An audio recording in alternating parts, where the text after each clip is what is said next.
Assalamualaikum warahmatullahi wabarakatuh. Perkenalkan, nama saya Cinta Aura Pramudita dengan NPM 2011 00012 kelas 4A. Di sini saya akan menjelaskan PPT saya, yaitu tugas dari Bapak Dadang Syaparudin dari mata kuliah pemasaran. Salah satu tugasnya yaitu membuat video tentang salah satu soal dari soal UTS. Sini ada 7 soal. Soal yang pertama, pemasaran adalah proses sosial dan manajerial, di mana pribadi atau organisasi memperoleh apa yang mereka butuhkan dan inginkan melalui penciptaan dan pertukaran produk dan nilai dengan yang lain. Coba uraikan bagaimana konsep proses sosial dan konsep manajerial yang dimaksud, serta jelaskan pula apa yang dimaksud dengan manajemen pemasaran.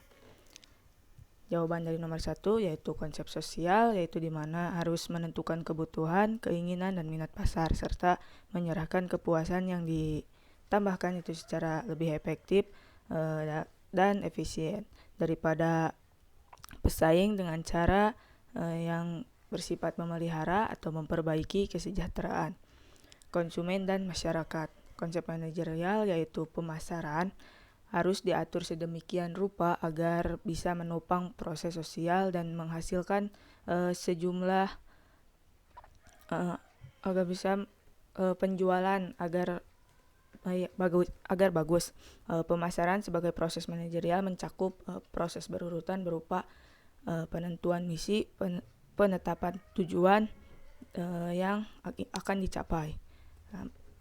Lalu pemasaran, arti dari pemasaran menurut Kotler dan Keller tahun 2016 menyatakan bahwa manajemen pemasaran sebagai seni dan ilmu memilih target pasar dan mempertahankan serta menumbuhkan pelanggan dengan menciptakan penyampaian dan mengomunikasikan nilai pelanggan yang unggul. Soal nomor 2, sebagaimana pernah dipelajari bahwa pemasaran merupakan serangkaian prinsip untuk memilih pasar sasaran atau target market, mengevaluasi kebutuhan konsumen, mengembangkan barang dan jasa pemuas keinginan, memberikan nilai konsumen, dan laba bagi perusahaan. Kotler dan Keller. Dari pemikiran tersebut, maka inti merujuk pada 3 hal, yaitu need, want, and demand. Apa yang dimaksud? Coba uraikan secara sistematis. Jawabannya yaitu 1. Keinginan atau want adalah kebutuhan yang dibentuk oleh budaya dan kepribadian individu. Misalnya ketika orang Indonesia dan Amerika sama-sama merasa lapar, maka orang Indonesia ingin makan gado-gado, sedangkan orang Amerika ingin memakan salad. Lalu yang kedua, kebutuhan need adalah keinginan manusia atas barang dan jasa yang dipenuhi untuk mempertahankan kelangsungan hidup. Need menggambarkan kebutuhan dasar manusia seperti pangan, sandang, dan papan, pendidikan, kesehatan, rekreasi, dan lainnya.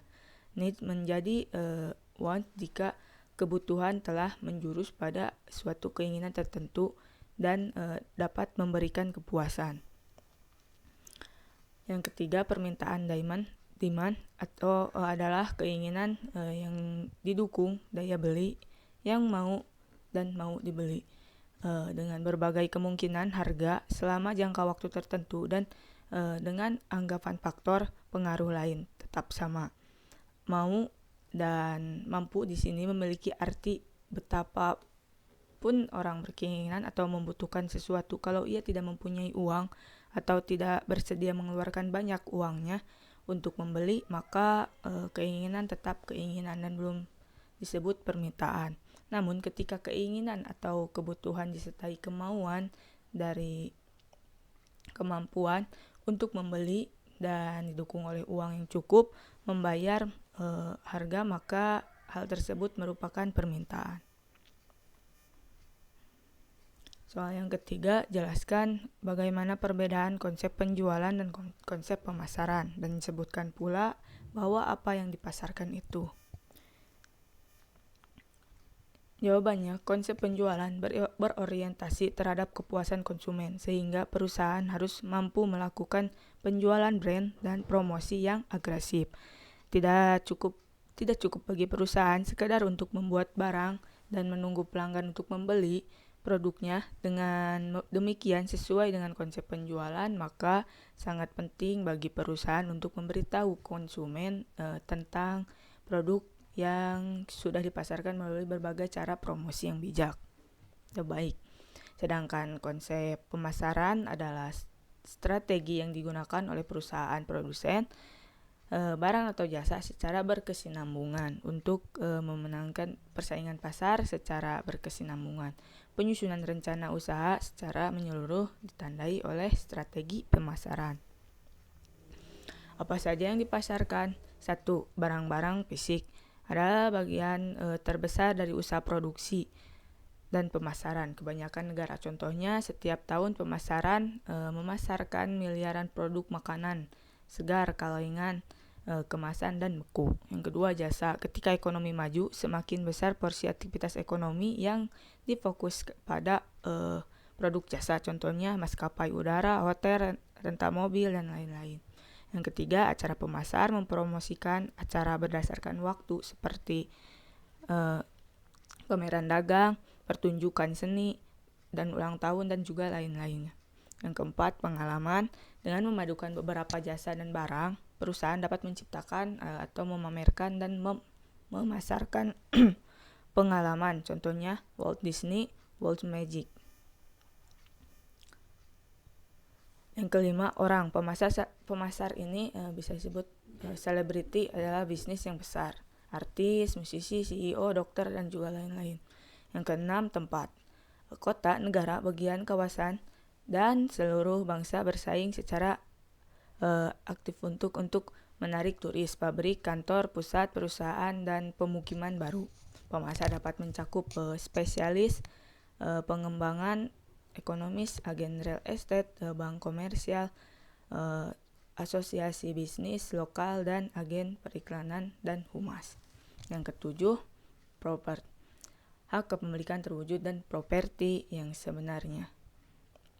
Atau real estate atau properti finansial.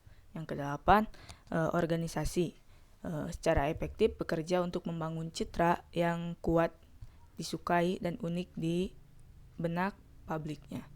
Informasi adalah apa yang dihasilkan di pasar dan didistribusikan oleh buku sekolah dan lain-lain. Soal yang keempat, bagaimana Anda melihat tentang paradigma baru pemasaran di era 4.0 dan Society 5.0? Uraikan jawaban Anda secara jelas. Menurut saya, pemasaran di era 4.0 dan Society 5.0, saya melihat marketing sudah mulai berkembang sangat pesat. Sebagai salah satu contoh, yaitu pemasaran sudah memadukan cara offline dan online. Dan tentunya ini sangat bermanfaat dan mengikuti zaman. Juga selain efektif dan efisien, dengan cara ini kegiatan marketing dapat dijangkau dan bisa menjangkau seluruh kalangan. Soal yang kelima, salah satu unsur penting dalam suatu proses pemasaran adalah lingkungan. Karena untuk memaksimalkan suatu aktivitas, lingkungan akan menjadi faktor yang sangat berpengaruh. Oleh karena itu, ada 4 lapisan lingkungan pemasaran atau suatu produk. Sebutkan dan jelaskan. Jawabannya yaitu 1. Lingkungan pasar adalah tempat terjadinya transaksi antara pembeli dan penjual secara keseluruhan, dan tempat juga berkumpulnya semua kebutuhan manusia, baik itu kebutuhan primer dan sekunder. Yang kedua, lingkungan organisasi adalah lingkungan terdekat atas suatu produk seperti divisi, departemen, kantor, dan sebagainya, saluran perusahaan lainnya. Yang ketiga, lingkungan makro adalah tempat yang di dalamnya terdiri atas berbagai kekuatan serta lembaga yang dimiliki hubungan dan mampu mempengaruhi transaksi yang terjadi antara pasar dan perubahan di dalamnya juga.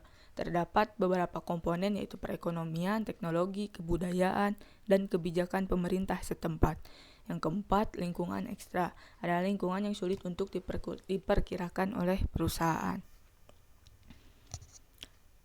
Soal yang keenam, perilaku konsumen sebagai suatu tindakan langsung dalam mendapatkan, mengonsumsi, dan menghabiskan produk serta jasa, termasuk proses kepuasan yang mendahului serta menyusul tindakan tersebut. James Angel dan kawan-kawan dikutip Hussein Umar tahun 2005. Berdasarkan teori tersebut, jelaskan wujud konsumen personal consumer dan organisasional consumer. Dan B, jelaskan jenis perilaku konsumen termasuk ciri-cirinya, lalu berikan contohnya masing-masing 3. Yang ke-1, personal consumer. Konsumen ini membeli atau menggunakan barang atau jasa untuk penggunaannya sendiri, sedangkan organisasional consumer, konsumen ini membeli atau menggunakan barang tersebut untuk memenuhi kebutuhan dan menjalankan organisasi tersebut. Jawaban nomor B, pada dasarnya perilaku konsumen secara umum dibagi menjadi 2, yaitu perilaku konsumen yang bersifat rasional dan irasional. Rasional adalah tindakan konsumen dan melakukan pembelian barang dan jasa mengedepankan aspek-aspek konsumen secara umum seperti kebutuhan utama atau primer, kebutuhan mendesak, dan guna produk sendiri pada konsumen atau si pembeli. Dan irasional adalah perilaku konsumen mudah terbujuk oleh iming-iming, diskon, marketing, atau iklan dari suatu produk tanpa mendahulukan aspek kebutuhan dan kepentingan. Sini ada masing-masing 3 contohnya, yaitu ciri-ciri di sini ada ciri-ciri perilaku konsumen rasional dan irasional. Ciri-ciri perilaku konsumen rasional: 1. Konsumen mempunyai barang berdasarkan kebutuhan. Yang kedua, barang yang dipilih konsumen memberikan kegunaan optimal bagi konsumen. Yang ketiga, konsumen memilih barang yang mutunya terjamin. Dan yang terakhir, konsumen mempunyai barang yang harganya sesuai dengan kemampuan konsumen. Ciri-ciri perilaku konsumen irasional yaitu 1. Konsumen sangat tertarik dengan iklan promosi di media sosial atau cetak atau elektronik. Yang kedua, konsumen memilih barang-barang bermerek atau branded yang sudah dikenal luas. Lalu yang terakhir, konsumen memilih barang yang bukan berdasarkan kebutuhan melainkan karena gengsi atau prestis. Di sini ada contohnya masing-masing 3, yaitu contoh dari konsumen rasional. Saya membutuhkan HP untuk kuliah dan saya membeli HP sesuai spesifikasi yang saya butuhkan. Lalu contoh yang kedua, meskipun saya membeli HP yang biasa saja, tapi menurut saya sudah lebih dari cukup untuk memenuhi kebutuhan saya. Contoh yang terakhir, saya membeli HP merek Redmi Note 8 karena kekuatan baterai dan CPU-nya yang cocok untuk dipakai kuliah dan juga bermain game. Contoh perilaku konsumen irasional yaitu contoh ke-1, teman saya langsung membeli produk yang ditayangkan oleh endorsement di TikTok karena menarik menurutnya. Yang kedua, teman saya membeli HP iPhone karena menurutnya merek yang terkenal sudah pasti kuat, dan padahal belum tentu.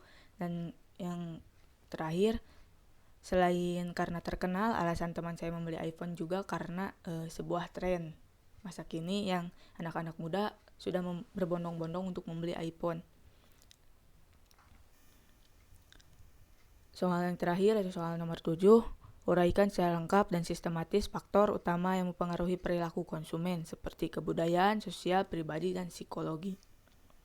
Jawabannya yaitu 1. Faktor kebudayaan. Faktor kebudayaan mempunyai pengaruh yang paling luas dan mendalam terhadap perilaku konsumen. Pemasar harus memahami peran yang dimainkan oleh kultur, subkultur, dan kelas sosial pembeli. 2. Faktor sosial. Perilaku seseorang konsumen yang dipengaruhi oleh faktor-faktor sosial seperti perilaku kelompok, acuan kelompok, referensi keluarga, serta peran dan status sosial dan konsumen. Yang ketiga, faktor pribadi. Keputusan seorang pembeli juga dipengaruhi oleh karakteristik pribadi, yaitu usia pembeli dan tahap siklus hidup pembeli, pekerjaan, tradisi, ekonomi, gaya hidup, serta kepribadian dan kondisi ekonomi, gaya hidup, serta kepribadian dan konsep pembeli. Yang keempat, faktor psikologis. Pilihan pembelian seseorang dipengaruhi oleh 4 faktor psikologis utama, yaitu motivasi, persepsi, pengetahuan atau learning, serta keyakinan dan sikap. Mungkin itu saja yang bisa saya jelaskan dari soal UTS ini. Mohon maaf apabila ada salah-salah kata. Assalamualaikum warahmatullahi wabarakatuh. Thank you for attention.